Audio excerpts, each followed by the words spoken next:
Book of Abraham Insight Number 35. Abraham and Osiris Facsimile 3, Figure 1. Post contributed by BMC Team. 조셉 스미스는 아브라함서의 팩스 3의 그림 1을 아브라함은 왕의 예의를 갖추어 바로의 왕좌에 앉았고 머리에 신권을 상징하는 면류관을 썼으며 하늘의 대제사장직을 상징하는 것으로 공의의 호를 들고 손에 심판을 들고 있다고 해석했습니다. 이 해석은 이집트 학자들이 제시한 해석과 충돌했는데 이집트 학자들은 이 인물을 오시리스 신으로 파악했습니다. 또한 두 명의 이집트 학자는 그림 1의 오른쪽에 있는 상형 문자를 읽고 이 해석에 도달했다고 주장했습니다.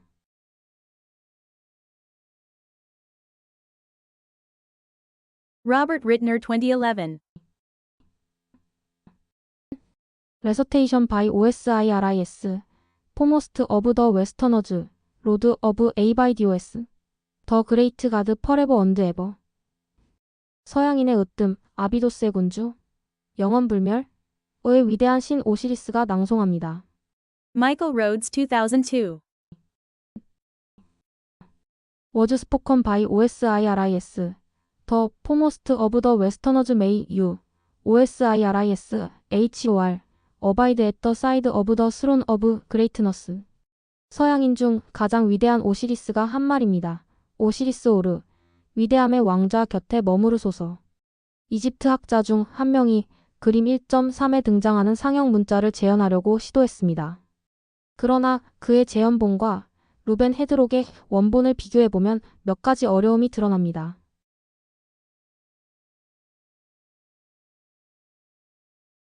예를 들어 오른쪽 첫 번째 열에 있는 오시리스 이름의 일부 상형 문자는 다른 호흡 사본에서 증명된 오시리스 이름의 철자와 대체로 유사할 뿐이며 나머지 이름과 오시리스에 대한 별명을 구성하는 다른 상형 문자도 상당히 다르게 보입니다. 이러한 문제들이 결합되어 문자의 번역이 이전에 가정했던 것만큼 간단하지 않을 수 있음을 시사합니다.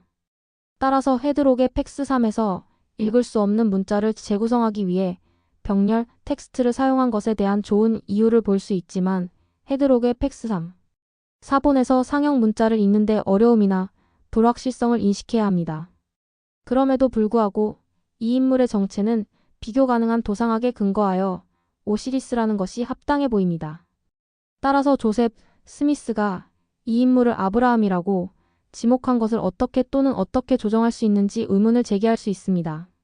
1981년에 후기 성도 학자인 블레이크 T. 오슬러는 오시리스와 아브라함의 인물 사이의 이집트적 연관성에 주목했습니다. 예를 들어 오슬러는 누가복음 16장 19에서 31절의 나사로와 부자의 비유와 셈의 이야기라고 알려진 이집트 문헌 사이의 유사점을 도출한 후기 성도가 아닌 독일 학자의 초기 연구를 인용했습니다. 최근에 다른 후기 성도 학자가 요약한 대로 이집트 본문에서 시오시리스라는 오시리스의 아들 소년과 그의 아버지는 두 장례식, 즉 첫째는 고운 베옷을 입고 큰 소리로 애도하며 풍성한 예우를 받는 부자의 장례식, 그리고 집, 매트에 쌓인 가난한 남자의 장례식, 그리고 동반자도 없고 애도하지도 않는 부자의 장례식을 목격합니다. 아버지는 차라리 부자의 맷자리가 가난한 사람의 맷자리보다 낫다고 말합니다. 아버지의 어리석은 생각을 보여주기 위해 시오시리스는 그를 지하 세계로 데려가 호화로운 장례를 치른 부자는 벌을 받고 품이 있는 장례를 치르지 않은 가난한 사람은 오시리스 신 앞에서 영광과 승영을 누립니다. 이렇게 다른 대우를 받는 이유는 심판에서 거지의 선행이 악행보다 더 컸지만 부자의 경우는 그 반대가 되었기 때문입니다.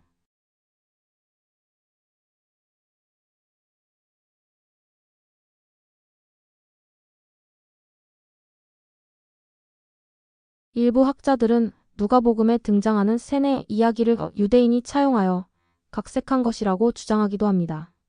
이집트 학자인 미리암 리히트하임은 저승에서 고문을 당하는 귀족과 내세에서 신격화되는 가난한 사람의 진정한 이집트적 모티브에 대해 언급하며 자신의 셈의 이야기 번역본을 소개합니다. 그녀는 이러한 모티프가 누가복음 16장 19에서 31절의 예수 비유와 탈무드 및 중세 유대인 자료의 다양한 변형으로 보존된 관련 유대인 전설의 기초를 형성했다고 주장합니다. 또 다른 학자는 이 두 전통 사이의 유사점을 더 탐구하여 누가복음의 비유에서 나사로가 아브라함의 품에서 높임을 받는다는 것은 가난한 거지 세네가 오시리스의 왕좌에서 높임을 받는다는 이야기의 이미지를 유대적으로 재구성한 것일 가능성이 매우 높다고 지적했습니다. 그의 말에 따르면 아브라함은 이교도 신 오시리스를 대신하는 유대인이어야 합니다. 그는 원래 암레테의 군주 오시리스였기 때문에 비유에서 신성한 권위의 자리입니다. 라고 말합니다. 나사로라는 이름도 히브리어 아람어 신이 도우신다의 그리스어 번역일 가능성이 높으며 이는 비슷한 의미를 가진 이집트 원어인 오시리스가 그를 돕는다를 가리키는 것입니다. 바니의 설명에 따르면 우리는 이집트 이야기가 셈족 복장으로 어떻게 변형되었는지를 볼 수 있습니다. 루카의 비유에 나오는 아브라함의 품은 이집트에서 죽은 자의 거처를 상징합니다.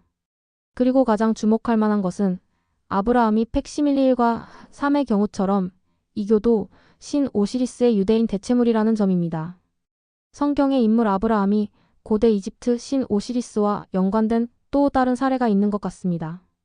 이집트 학자 존 지의 설명에 따르면 여러 자료에서 발견된 이집트의 장례식 공식은 나중에 그리스어와 콥트어로 번역되면서 유대인 인물과 혼합되었습니다.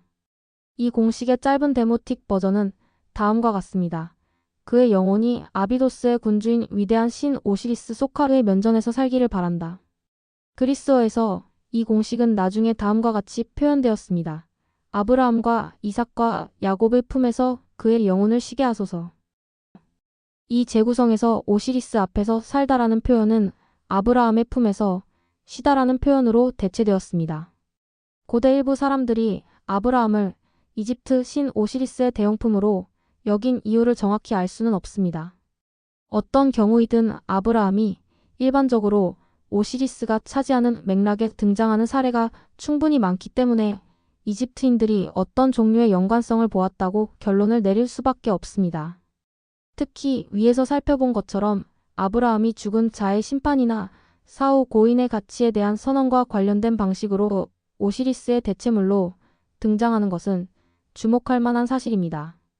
이는 결국 조셉 스미스가 이 인물에 대해 팩시밀리 3에서 모순된 해석을 한 것으로 보일 수 있는 부분에 대한 통찰력을 제공할 수 있습니다.